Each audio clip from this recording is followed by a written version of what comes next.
カルマはその人の人生において一定の影響があると思いますが、心を磨くことでより良い人生を歩めるというのが仏教の素晴らしい考えだと思います。一方で、生後数ヶ月以内で虐待されて亡くなる赤ちゃんなど、無垢の生命もいると思いますが、こういった方たちに関しては、実質的にカルマが運命論的に100%働いているということでしょうか。また、彼女、たちは、前世で悪業をしたということなのでしょうか。まあだから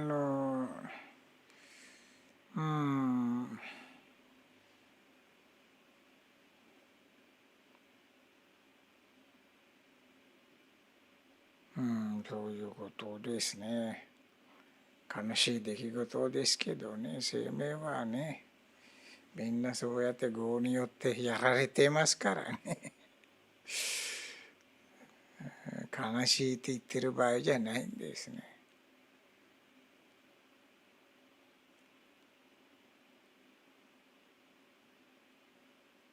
評価できない。生命の生き方はみんな業によって管理されて支配されて、業の勝手に操られているんですね。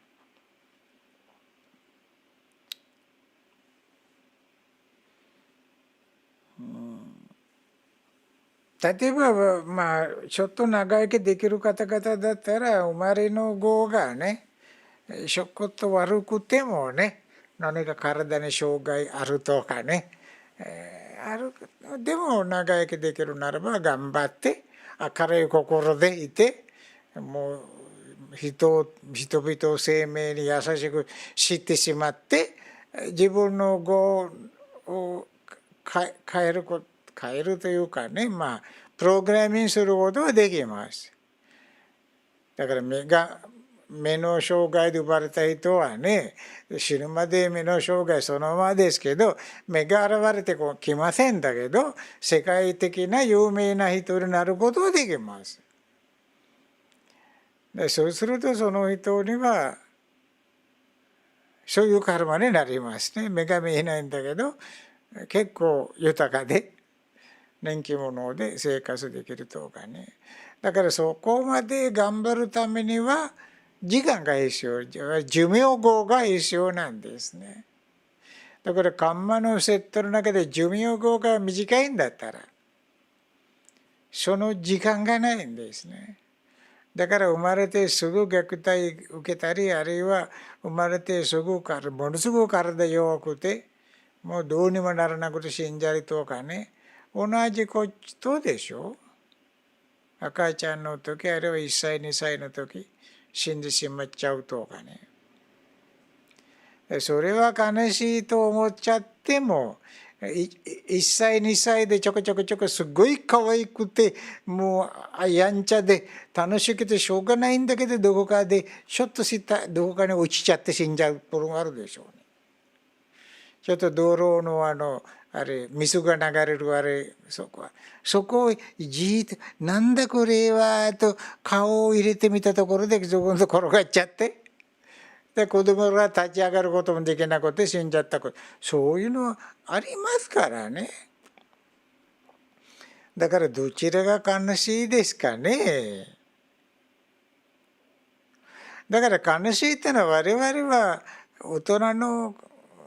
主観的な判断でね、亡くなっている人々にとっては同じこっちゃなんですね。やばいとか苦しいとかね、すごく嫌な気持ちで死んじゃっちゃうんですね。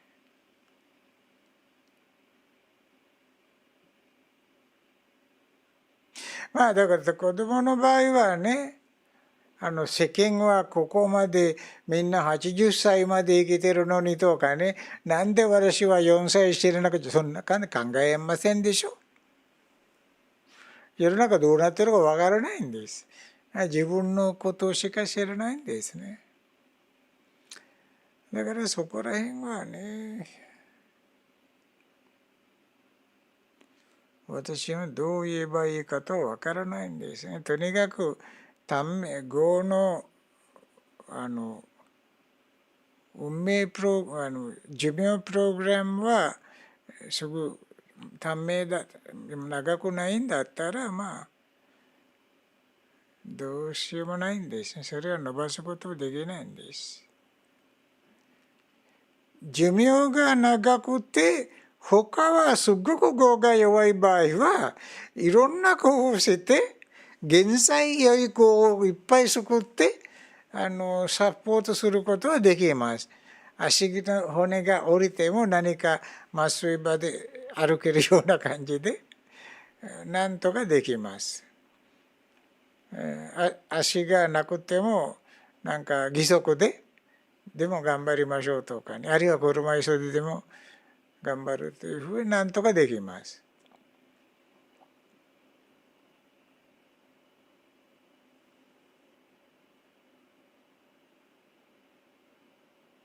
みんなこの腹が立って認めたくないのはやっぱり誰にも何の悪いこともしていない子供があるいは赤ちゃんが母親に虐待を受けちゃうと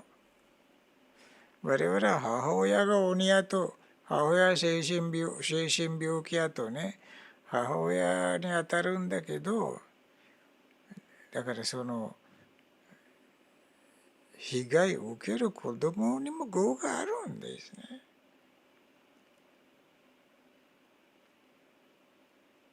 ものすごく守るはずところからやられるというね。だけど赤ちゃんだから子供だからこの人に守ってくれるはずそんなこと知らない。赤ちゃんが知っているのは一人の人間のことだけ。その人にいろんなことやられるとは嫌だと泣くだけで他の女の人のところに行ってお母さんにしてあげますっていうとこまではいけないんです。そこまでの思考は働かないんだからね。しかしそれはその子供が持ってきた業でね。我々は子供というのはこの肉体を見ていってるだけで心には年齢ないんです。年齢ゼロです。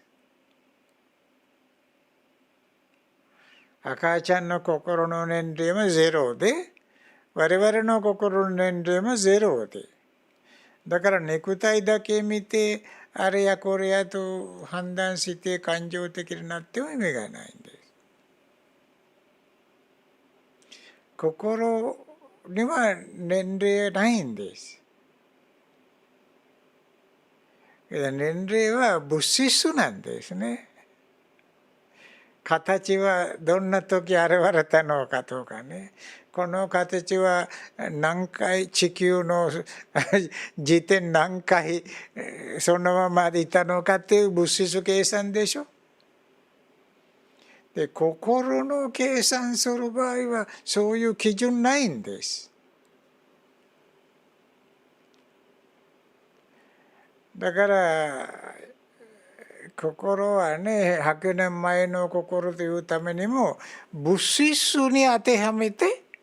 計算せなくちゃいけないんですね。